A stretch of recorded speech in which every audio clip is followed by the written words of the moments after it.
Благодарам, заменик председателке, почитувана колешке. Ве слушав во вашето излагање за сето тоа што го зборувавте и кажавте. И право да ви кажам, не се разликуваше многу од излагањата на вашите претходни колеги во претходните денови. Морам да ви кажам дека вашите пиар стратези од СДСМ се мајстори за сеење магла. И таа магла овде пробувате преку вашите дискусии да ја протнете во собранието.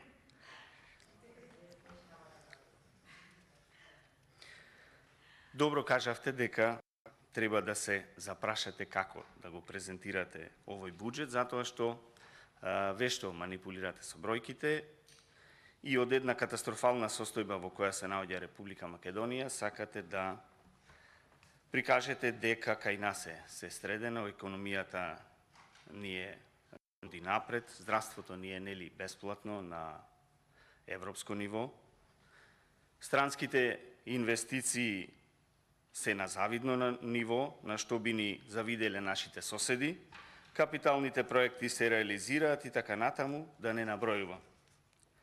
Но сето ова нема ништо, односно работењето на оваа влада и премиерот Зоран Заев е една голема нула. Реалноста е дека имаме историски највисок, нереален буџет и неразвоен. Буџет кој што има многу непродуктивни трошења, а сите знаеме дека таквите непродуктивни трошења се трошоци од кои парите на крај не се знае каде завршуваат, а за граѓаните повторно нема да има ништо, впрочем, како што нема ништо во изминативе 5 години. За граѓаните ќе останат само високите сметки за струја, за вода, за комунални такси, повисоките цени на маслото, шеќерот, брашното и на сите основни намирници за живот.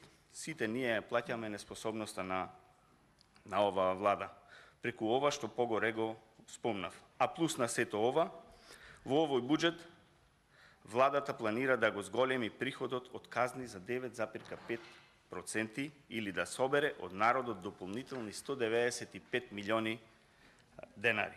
Повеќе од минатата година од инспекции и казни.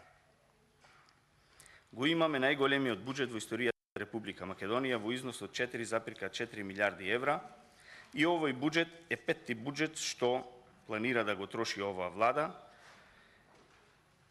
и претходните буџети беа околу 4 милиарди евра, односно за 5 години тоа се 20 милиарди евра, што завршија некаде, но никој од граѓаните, ниту стопанството виде некаков бенефит од нив. Но затоа владата предвидела од даноци дека планира да собере повеќе од половина од парите или 2,2 милиарди евра или 15,7% повеќе од претходната година, од кои најмногу од данокот за додадена вредност. Па од тука треба сите ние да се запрашаме како ќе поминиме наредната година. Пари за граѓаните стопанството нема, а на повидок покрај здравствената и економска криза се заканува и енергетската криза, која патем е и предизвикана од неспособноста на оваа влада и на луѓето кои што се задолжени за да менаџираат енергетскиот сектор. Но за договорни услуги, за партиски вработувања има пари во овој буџет и за нив ќе се потрошат 1 милиарда и 304 милиони денари повеќе споредено со 2021 година. За невладиниот сектор 31 милион повеќе споредено со 2021. А ќе набавувате и нови возила, ќе се луксузирате, а граѓаните нека се мислат како ќе врзуваат крај со крај. Она што е загрижувачко, а го спомнавте и вие во вашето излагање и вашите колеги претходно, дека ќе се зголемува сумата за капиталните инвестиции и инфраструктурни проекти.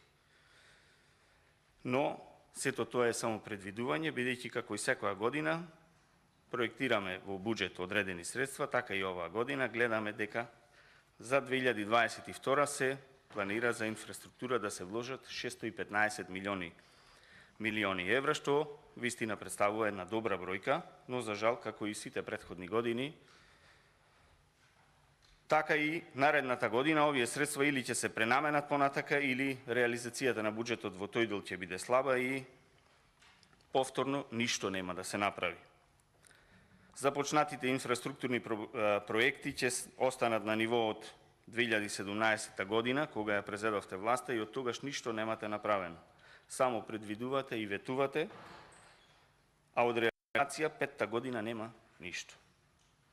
Инфраструктурните проекти што ги започна АДЕЛ и ги реализира ВМРО ДПМН, оваа влада не е способна тие што се останати да ги продолжи и да ги дореализира. Ако мислите дека 7-те улици во Богданци, мислам дека ги спомнавте, се капитален проект инфраструктури, за Богданци може би се, меѓутоа како капитален проект 7 улици не се, колешке. Капитален проект, капитален инфраструктурен проект е автопатот Демиркапија Смоквица, по кој што поминувате бидејќи нели сте од Богданци, а го направи ВМРО ДПМН, а вие само музиката ја пазаривте за прославата кога се пушташе во употреба. Автопатот Миладиновци Штип исто така го изгради ВМРО ДПМН, а вие ги направивте само патарини за да може да наплаќате патарина.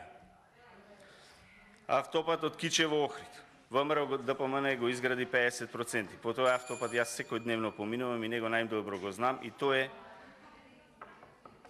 е капиталниот проект што докажува дека оваа влада 5 години ништо нема направено. Тука е колешката од Охрид и за ова може да ме потврди дека за 5 години колку што сте на власт немате реализирано 5% од овој автопат. Затоа треба да прифатите дека оваа влада е неспособна, овие луѓе се неспособни да реализираат крупните капитални проекти.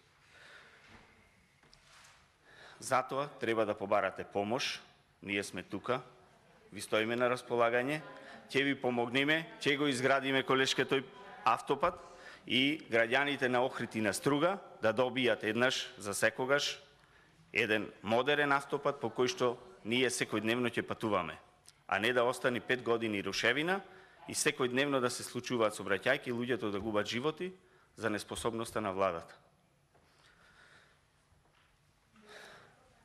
А на крај, кога ќе го изградиме, може да ја пазарите музиката, па и за тој автопат ќе прославиме сите заедно. Понатак, од пругата кон Бугарија нема ништо. Секоја година се проектира, на крај ништо. Не е ни почнат, нема ни намера ниту да се почне. Автопатот Скопје-Блаце, што го ветувавте, до каде? До никаде. 2 километри не можете да изградите од тој автопат, од кој што е вкупно во должина од 10 километри. 2 километри немате изградено.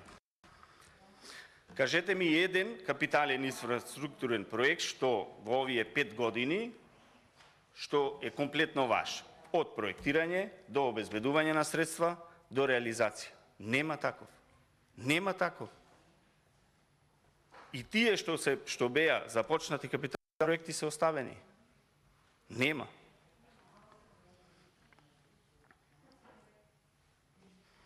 Единствено нешто прогресивно што имате направено во овие 5 години е последново што се случи пред 2 дена, а тоа е копањето на криптовалути, биткоини, на државна струја. Ете тоа е она што го имате прогресивно направено, затоа што, нели, сите знаеме дека светот се движи кон криптовалутите, па ете вие како прогресивни сили сакате да фатите чекор во тој дел и ви честитам за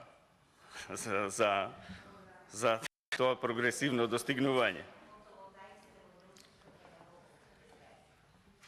И од тука се наметнува едно прашање што го поставуваат и граѓаните и јавноста и секој кој што живее во Македонија, дали постои некој криминал на светски рамки што во Македонија во овие 5 години не е испробан. Значи не постои. Се што постои од криминал во светот во Македонија се случува во овие 5 години. Ето тоа е заклучокот на граѓаните. Затоа, почитувана колешке, во нашиот дел изгубивте, можеби во Богданцието победивте, ви честитам, меѓутоа во делот од каде што доаѓам јас, и почитуваната колешка Жаклина Лазареска, значи во целиот регион изгубивте колешке, бидејќи поради овие погоре споменати работи. Изгубивте во Охрид, изгубивте во Струга, изгубивте во Овчани, изгубивте во Дебарца, изгубивте во Ресен, во Битола, секаде изгубивте. Во едно ваше излагање овде кажавте дека уште долго ќе го сонуваме Константин како градоначалник на Охрид, но изгледа сонот се промени. Па ви сакал да ве прашам сега, вие кого ќе сонувате во наредниот период како градоначалник? И се надевам дека понатака ќе ги сватите критиките од народот и ќе се подобрите во функционирањето, затоа што народот и граѓаните на Република Македонија на овие локални избори го кажа мислењето за вас и не мислам лично за вас како пратеници, меѓутоа како влада и за луѓето што ја водат владата, колку се задоволни од работењето и од носењето на буџетите и од нивната реализација. Ви благодарам. Ви благодарам, пратеничка.